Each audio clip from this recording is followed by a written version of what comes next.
M Rakhi Singh. Study with Rakhi Singh में आपका स्वागत है। जैसा कि हम पढ़ रहे थे संधि के बारे में, और संधि में हमने स्वर संधि और व्यंजन संधि के नियम पढ़ लिए थे। व्यंजन संधि के हमारे कुछ एक नियम और बचे हुए हैं, जैसे कि हमारा है न संबंधी नियम और छ संबंधी नियम। आज हम इन्हें समझते हैं। जैसे कि हमारा न संबंधी नियम है, और न संबंधी नियम हमारा यह किसके अंतर्गत आता है? यह हमारा व्यंजन संधि के अंतर्गत आता है।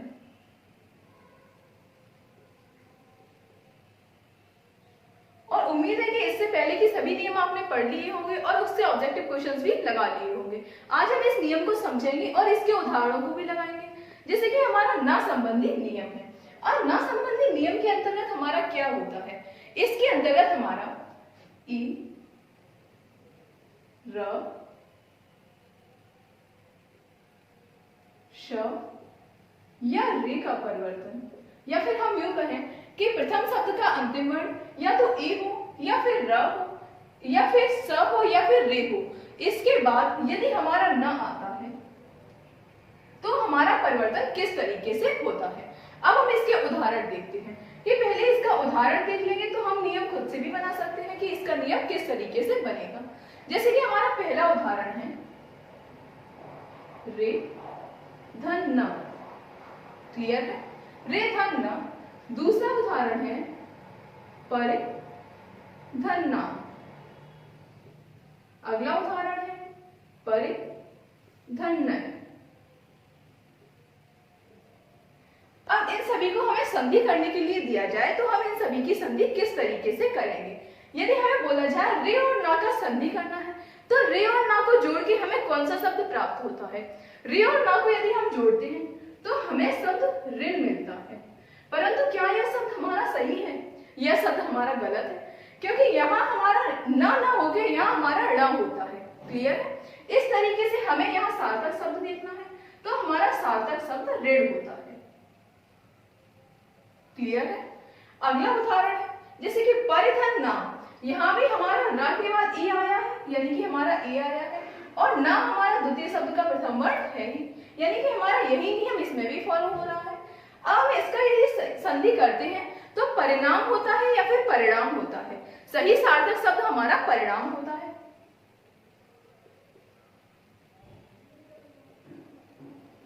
इस तरीके से हमने इसकी भी संधि कर ली। अब हम अगला उदाहरण देखते हैं, जैसे कि परिणय। तो परिणय सही सार्थक शब्द होता है या फिर हमारा परिणय होता है? सही सार्थक शब्द हमारा परिणय होता है।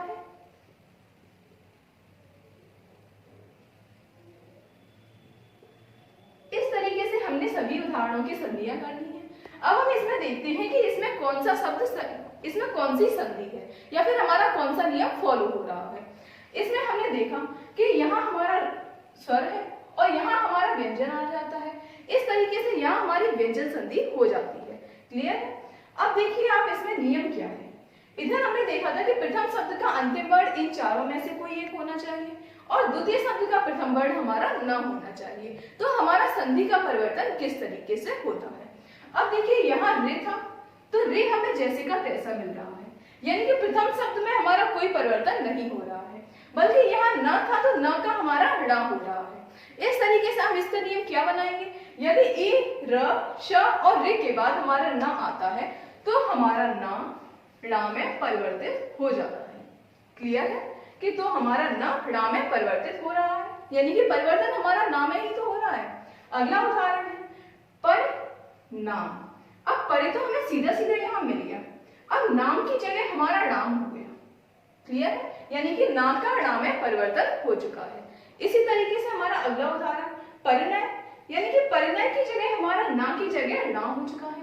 इस तरीके से हमने समझ लिया कि ई, र, श और रे के बाद यदि न आता है तो हमारा न ण में परिवर्तित हो जाता है।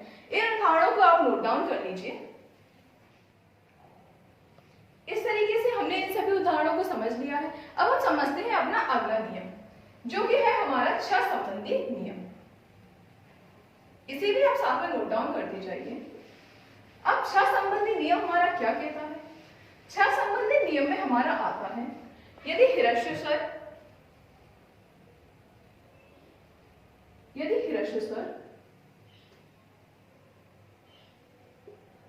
या फिर आ के बाद आ यानी कि हमारा बड़ा आ, इसके बाद यदि हमारा छ आता है यानी कि धन हमारा छ आ गया, तो इसमें हमारी संधि में परिवर्तन किस तरीके से होता है। तो यानी कि जो हमारी संधि होती है उस संधि में हमारा परिवर्तन किस तरीके से आएगा।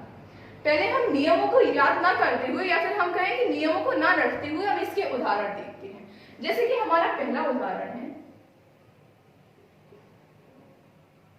विधन छेद। अगला उदाहरण है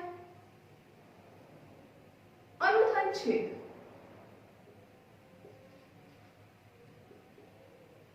परिधन छेद। इन सभी शब्दों को आपने कहीं ना कहीं सुना हुआ होगा। विधन छेद, यदि इसका हम संधि करते हैं तो संधि हमें क्या मिलता है, विच्छेद। हमें इसका संधि विच्छेद तो मिल रहा है, पर हमें संधि में सबसे ज्यादा किसका ध्यान रखना होता है, सबसे ज्यादा हमें उसके सार्थक शब्द यानी कि हमें उसकी अशुद्धि का ध्यान रखना होता है कि कहीं उसमें अशुद्धि तो नहीं है। हम जो शब्द का संधि कर रहे हैं वो हमारा सही है या गलत है। जैसे कि हमने देखा विधन छेद का यदि हम संधि करते हैं या फिर हम कहें इन दोनों हम शब्दों को जोड़ते हैं तो हमें एक नया परिवर्तन या फिर हमारा नया शब्द मिलता है।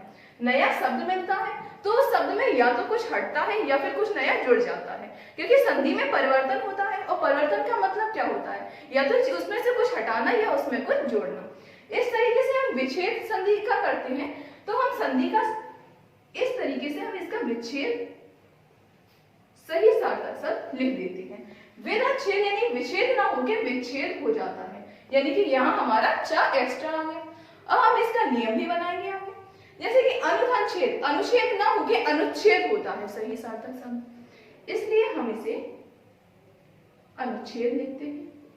आपको नियम यहीं से समझ में आ गया होगा कि जैसे शब्द दिए हैं वो तो हमारे आ ही रहे हैं, अब इसमें परिवर्तन और किस तरीके से होता है। अगला है हमारा परिधन छेद यानी कि परिच्छेद।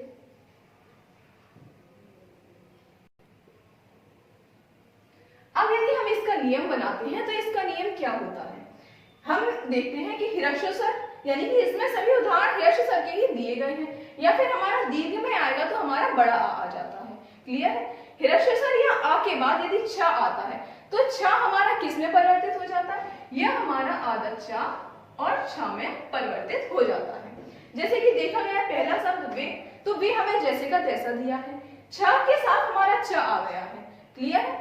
तो यानी कि यह हमारा च और छ में परिवर्तित हो गया। इस तरीके से हमने इन सभी के उदाहरण देख लिए।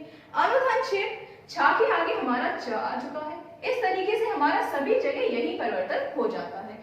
इस तरीके से हमने व्यंजन संधि के सभी नियम पढ़ लिए हैं। अब नेक्स्ट क्लास में हम देखते हैं कि विसर्ग संधि क्या होती है और हम विसर्ग संधि के सभी नियम और उसके उदाहरणों को भी समझेंगे।